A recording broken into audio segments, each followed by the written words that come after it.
Olá, está começando a Granja na TV. Eu sou Thaís Dávila e essa é a sua conexão diária com o agronegócio. A Câmara de Comércio Exterior, a Camex, acabou não discutindo o aumento de 0 para 15% da tarifa que incide sobre a importação do nitrato de amônio, como estava previsto para ocorrer na última semana e nós noticiamos aqui no programa. O nitrato de amônio é usado em diversas lavouras e o Brasil consome 1,5 milhão de toneladas por ano, 85% importadas.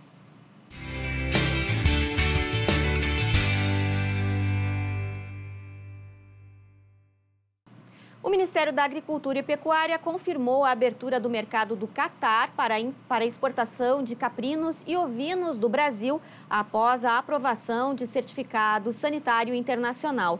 Apenas entre janeiro e setembro deste ano, o país já comprou cerca de 200 milhões de dólares em produtos agropecuários do Brasil, 90% proteínas. Vamos falar sobre essa nova possibilidade de mercado com o presidente da Associação Brasileira dos Criadores de Ovinos, Edemundo Ferreira Gressler. Tudo bem, Edemundo? Tudo bem, bom dia. Como é que o senhor avalia essa abertura de mercado do Catar para a exportação de carne de ovinos? Veja bem, é lógico que com muito entusiasmo, né, de nós vermos aí a ovinocultura brasileira sendo demandada, né, por países futuramente importadores. O que nós temos que salientar nesse processo é que não somente Catar, como também outros mercados se abriram, não só para a carne ovina, como animais em pé e carnes e seus derivados, como também a abertura de mercados de genética das raças ovinas brasileiras. Essa notícia realmente ela é muito importante para o setor e isso nos traz uma reflexão extremamente importante, que é de uma vez por todas entendermos que esse país continente chamado Brasil, e que tem vários ambientes, ele possui raças ovinas adaptadas em qualquer um desses ambientes.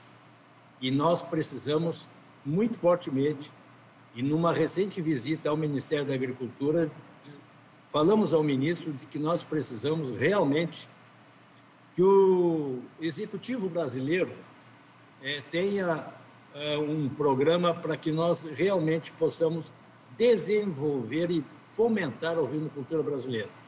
Então, essa abertura desses mercados internacionais nos faz exatamente ter essa reflexão da necessidade de que nós precisamos aumentar a população ovina brasileira. Pois é, o Rio Grande do Sul, especialmente, já teve uma grande população ovina, né, presidente? Fala um pouquinho dessa história e de como está hoje, especialmente o Rio Grande do Sul, na produção de ovinos. O Rio Grande do Sul, e a gente tem muito cuidado quando faz esse comentário, mas é sabedor que é o Estado brasileiro, digamos que seja a célula maternal da ovinocultura brasileira, no Rio Grande do Sul, tendo em vista que lá nos anos 30, 40, que é onde começaram o crescimento, o desenvolvimento da criação de ovinos, foi exatamente naqueles anos 40 em que houve a organização do setor. Em 1942, com a fundação da Arco, naquele mesmo momento, a Secretaria da Agricultura do Estado começou a implantar os programas sanitários, que eram tão necessários para o desenvolvimento da ovinocultura, Então, foram anos extremamente importantes e a população ovina foi crescendo, até os anos 60, 70, início dos anos 80, chegamos a ter praticamente 12 milhões de ovinos. E com o passar do tempo, com o aumento do setor agrícola no estado, alguns momentos tímidos de comercialização de ovinos, e principalmente a lã, que era o grande carro-chefe à época, houve questões de mercado, a lã uma commodity, e passou a ter valores não tão significativos e a ovinocultura foi perdendo um pouco seu espaço. Hoje o Rio Grande do Sul está aí a casa de 3 milhões e 200. O Rio Grande do Sul, que era o estado brasileiro com a maior população ovina, hoje ele é o terceiro estado.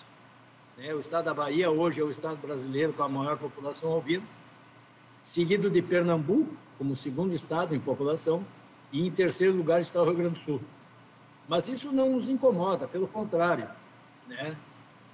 Seguimos, a ovinocultura gaúcha segue firme, muito especializada na questão de genética. Nós temos aí praticamente 2 dezenas de raças aí em franco desenvolvimento. Haja visto o que se mostra nas nossas principais feiras agropecuárias do Rio Grande do Sul. A Expo Inter, por exemplo, é uma grande vitrine, em praticamente mais de 15 raças ovinas criadas no Rio Grande do Sul.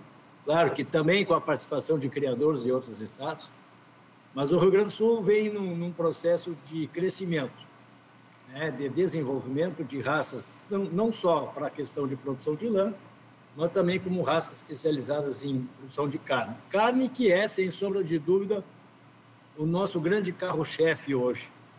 Então, há nesse momento agora uma recuperação do mercado, onde o nosso produtor está tendo preços mais favoráveis ao quilo do cordeiro, né? O mercado da lã ainda permanece muito tímido, mas que já existem sinais de recuperação a nível internacional na questão de comercialização. Então, a gente tem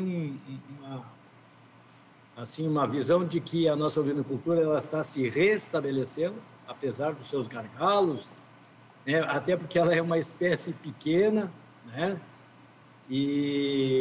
Mas, assim, a gente vê com muito otimismo hoje esses movimentos que o Brasil está tendo nos seus vários estados, né, com referência à ovinocultura brasileira, principalmente com essa abertura desses novos mercados. Tem todo um impacto aí, um apelo relacionado à sustentabilidade e à durabilidade dos produtos, que é uma coisa que o consumidor procura muito hoje, ter essa durabilidade dos produtos, outras características aí relacionadas à sustentabilidade. Como é que está o trabalho da cadeia de ovinos nessa questão, já que o Rio Grande do Sul, até pelo clima, né, tem uma vocação maior aí para os ovinos de vocação laneira? Não tenha dúvida. Esta fibra natural maravilhosa, né, que é produzida pelas nossas ovelhas, ela realmente, se nós pegarmos uns números, assim, até para que a gente possa entender um pouquinho do que está acontecendo e do tamanho desta demanda. O Rio Grande do Sul hoje é o principal estado brasileiro na produção de lã. Digamos que o Rio Grande do Sul hoje produz em torno de 7 milhões a 7 milhões e meio de quilos de lã. As ovelhas, nos estados de Santa Catarina e Paraná, por exemplo, que são ovelhas para produção de carne, produz uma lã de finura mais grossa, tá? Um valor têxtil menor. Desses 7, digamos assim, 7 milhões e meio de quilos de lã, tá? A indústria brasileira absorve em torno de 1,5 milhão a 1,8 milhão quilos de lã. A nossa indústria brasileira interna acomoda nas suas maiores diversidades, para fazer vestuário, para fazer cobertores, para fazer condensados para utilização na mecânica, né, como feltros para utilização em automóveis e máquinas, para utilizar na questão enfim, que possa ser utilizado para motores, né? Sim. Então, nós temos aí em torno de 5 milhões de quilos de lã, dentre as quais 2 milhões, 2 milhões e meio são de lã fina com valor têxtil maior. O que é esse valor têxtil? É aquela lã que vai ser exportada, e ela é exportada principalmente para o Uruguai, né? Para ela ir para o mercado internacional, para a indústria têxtil, para fazer roupa, tecidos e artigos de primeira linha. Muito bem. Hoje nós estamos demandando, e há trabalhos muito fortes com relação à utilização dessas lãs, que seriam as lãs de micronagem mais grossa. Aquela lã que não tem valor mais para roupa, mais fina, por exemplo. Então, hoje está sendo estudado na utilização da lã, por exemplo, na indústria da construção civil. Ela está sendo estudada como térmica para usar como isolante em parede de casas.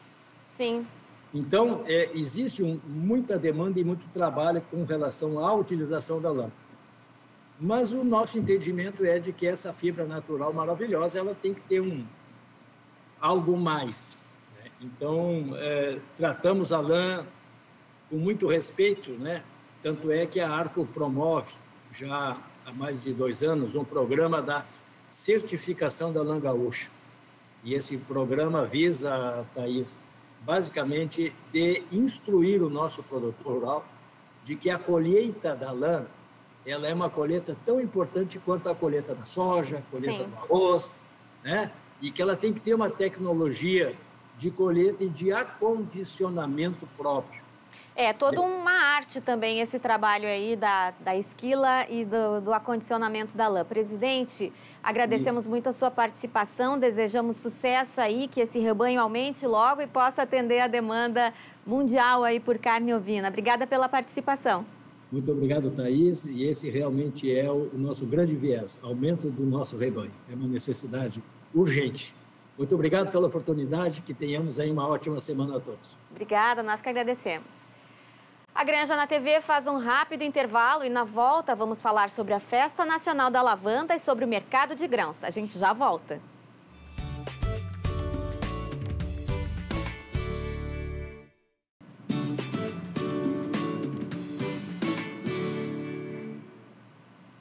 Estamos de volta com a Granja na TV. Confira agora um recado que a Ubra tem para você. Pós em dobro Ubra Pop, uma promoção imperdível para turbinar sua carreira. Fazendo a sua matrícula em uma pós-graduação EAD nas áreas de gestão e educação, você recebe outra totalmente gratuita. Essa é a sua chance de investir em 2 cursos pelo preço de um e crescer profissionalmente. Aproveite a oportunidade incrível de adquirir conhecimento em dobro com uma das melhores universidades do país. Estude com uma plataforma de ensino atual e inovadora, ideal para o seu smartphone, acompanhamento em todo o curso e a flexibilidade que só o EAD oferece, com aulas 100% online. Confira o regulamento em pós.ubrapop.com.br. Ubra Pop, o futuro começa aqui. Hoje é Dia Internacional da Maçã e os produtores têm muito a comemorar, como já noticiamos aqui no programa. A safra 2024-25 deve ser colhida em fevereiro, deve ter um crescimento de 15% a 20% em relação à safra passada, que foi de 832 mil toneladas. O Rio Grande do Sul é responsável por praticamente a metade da produção nacional. E vai até quarta-feira a Cial em Paris. A feira, uma das maiores do mundo em alimentos, conta com grande participação brasileira. A gerente de promoção comercial da Associação Brasileira de Proteína Animal, Isis Sardella, está lá e traz mais informações sobre o evento. Estamos chegando ao 3º dia da participação da BPA aqui na Cial Paris, que é uma das principais feiras de alimentos do mundo. E a BPA tem um espaço com mais de 25 empresas, fazendo negócios, conversando com os seus clientes, fazendo novos contatos. E no nosso espaço a gente tem aqui a degustação da carne de frango. A gente oferece todos os dias o nosso famoso galeto com polenta e mais um prato à base de frango. Nós trazemos um chefe lá do sul que vem especialmente para essa feira para preparar todos os pratos. A gente distribui aqui cerca de 500 pratos por dia, oferecendo aos clientes das nossas empresas uma experiência de provar a nossa carne de frango brasileira. Esse ano a gente tem uma ação inovadora, um espaço dedicado às mulheres, é uma homenagem, né? E um espaço para o empoderamento das mulheres. É o espaço que nomeamos como Women Who Help to Feed the World, mulheres que ajudam a alimentar o mundo. Então nós selecionamos várias mulheres dentro das nossas empresas associadas que se destacaram de alguma forma, né? Foram indicações das empresas, esses nomes, e elas têm ali as suas imagens. A gente tem também um vídeo que cada uma conta a sua história, a sua experiência, dão palavras de incentivo a outras mulheres. E é um espaço que está sendo muito visitado. E a feira também. Hoje é o 3º dia, é uma segunda-feira aqui em Paris, e o movimento assim está super alto. A expectativa é que hoje será o principal dia, o dia de maior movimento, e as empresas estão super satisfeitas com os contatos realizados, com as visitas, clientes super interessados e de alto nível aqui na feira.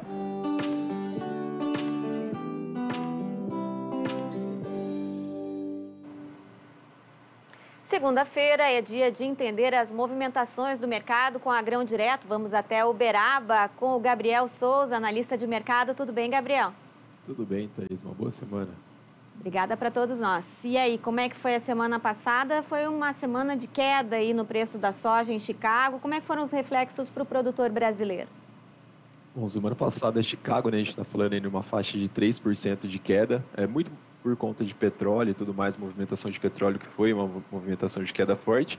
Mas isso acabou refletindo de uma maneira não tão negativa para o produtor brasileiro, né? O produtor brasileiro viu a soja aí caindo em média de 0,7% a 1% com relação ao preço do início da semana. Bom, e o que mexeu com essa questão aí do preço da soja? Tem a ver com o avanço do plantio aqui no Brasil? Também. A gente pode pontuar os principais fatores, né? Um deles é com relação à pressão do petróleo. O petróleo acaba acarretando diretamente no preço de óleo de soja. Isso acaba acarretando também em farelo de soja e também o grão, que acabam seguindo essa movimentação de queda. Por outro lado, né, a gente pode pontuar também a questão de demanda chinesa, né? A China divulgou o PIB dela menor do que o esperado, então isso acaba impactando um pouco com relação ao crescimento da China, que é uma grande compradora dos nossos grãos, e também o avanço do plantio, né? O Brasil hoje, em algumas regiões, as principais regiões produtoras, já está apresentando uma boa condição de início de plantio com relação às chuvas, e isso acaba, né, somando todas essas questões que eu citei anteriormente e pressionando o preço da soja. Bom, o petróleo tem tido uma movimentação aí que por hora ajuda o produtor e também por hora pode prejudicar. Como é que é a influência do petróleo para o produtor de soja especialmente, Gabriel? Então, o petróleo, se a gente for analisar, né, com relação ao custo de produção, ele é um grande fator, não só por questão do diesel em si, né, da parte operacional, mas também de fertilizantes. Grande parte dos fertilizantes são derivados de petróleo, e isso acaba acarretando diretamente na cadeia de preço do consumidor, do produtor. Então, o petróleo, né, alto, ele acaba puxando fertilizante para cima, mas também acaba puxando as cotações de grão, né? Como eu expliquei agora, com relação ao óleo de soja, farelo de soja e também o grão. Então, acaba beneficiando de uma alta, porém, os custos acabam elevando também. Então, bem dizer, é uma balança ali que precisa ter um equilíbrio. E os prêmios têm garantido uma segurança aí para o produtor em relação a essa queda maior lá em Chicago, né?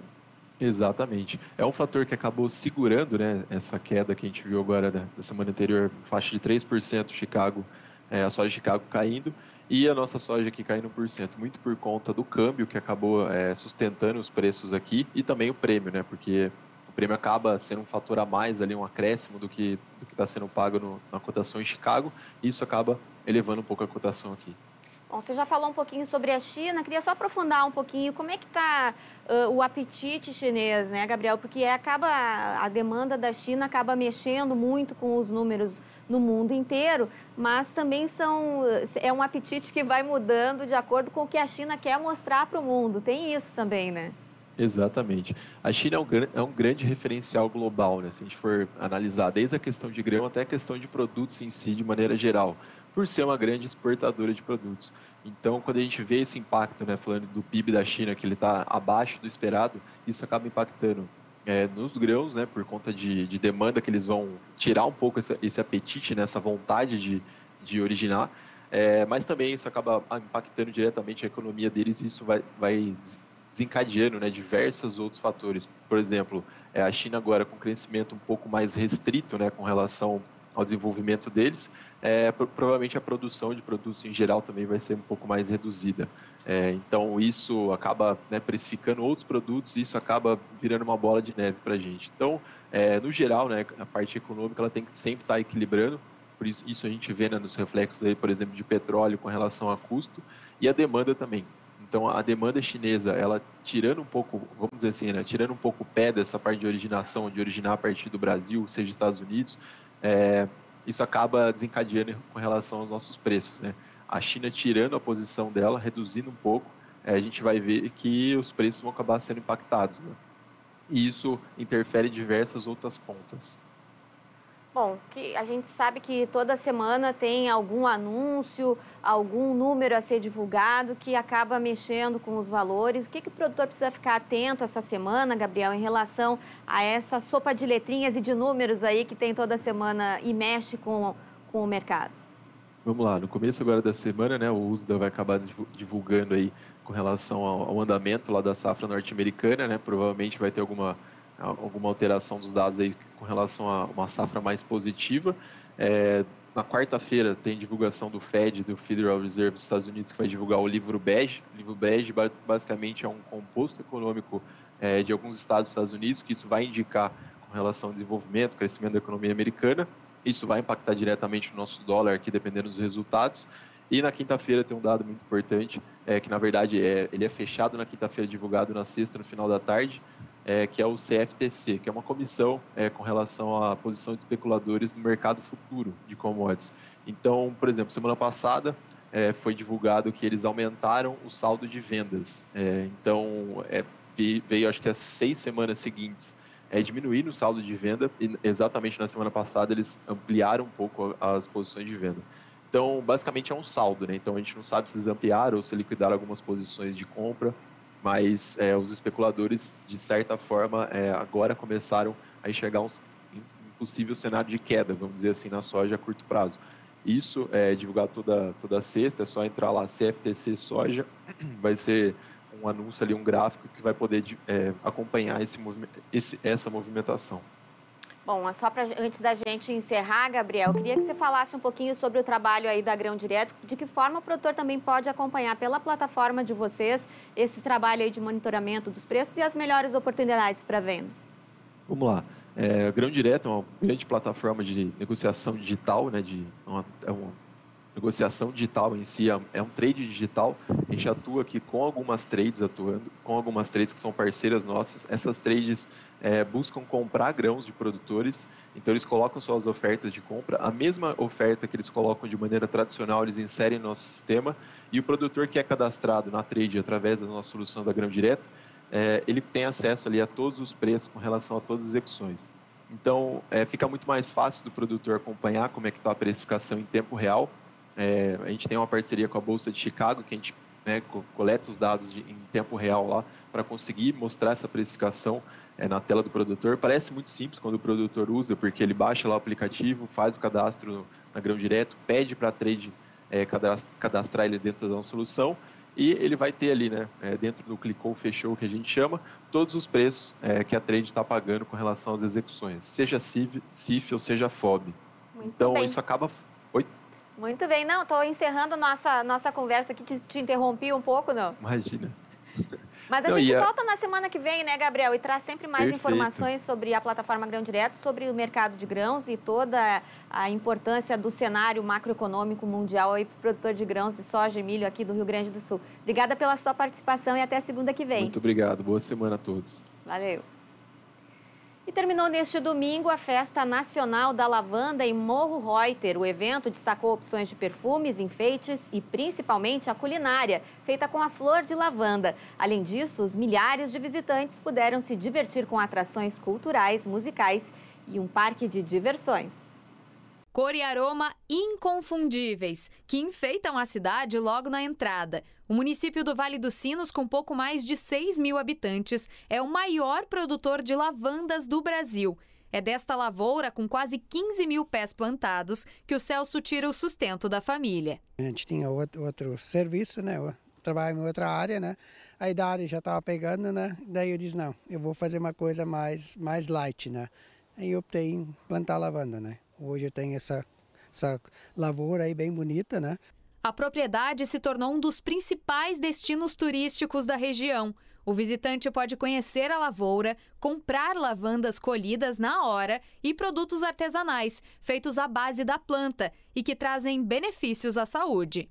Que nem o óleo, ele pode ajudar na insônia, principalmente, no estresse, na ansiedade, dor de cabeça. Aliás, dor de cabeça é algo que o Celso não costuma sentir mais desde que começou a trabalhar com lavanda. Eu sofria num caso de enxaqueca, né? Desde que eu trabalho na lavoura, nunca mais me deu isso, né? Então, muitas pessoas vêm aqui, se dizem recuperadas do óleo que eles usam, o óleo de lavanda, né? Então, para nós, isso é uma coisa muito legal, assim, né? Escutar o povo voltar para comprar o nosso óleo.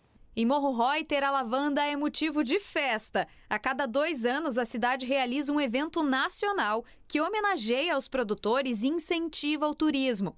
Época de oportunidades para os empreendedores locais. O Peter criou uma cerveja de lavanda especialmente para a festa. Um produto que a gente desenvolveu pensando na comunidade, nas pessoas que trabalham com a lavanda aqui. Uma cerveja excelente, né? Um estilo de fazenda, que é bem a pegada aqui da cervejaria. E uma cerveja super aromática, muito gostosa, refrescante. Desenvolver a bebida foi o jeito que o Peter encontrou de homenagear a cidade que o acolheu. Eu sou muito orgulhoso de morar aqui. A comunidade, ela é uma comunidade de pessoas sonhadoras, né? São muitas pessoas trabalhadoras que investiram toda a sua vida aqui nos seus negócios.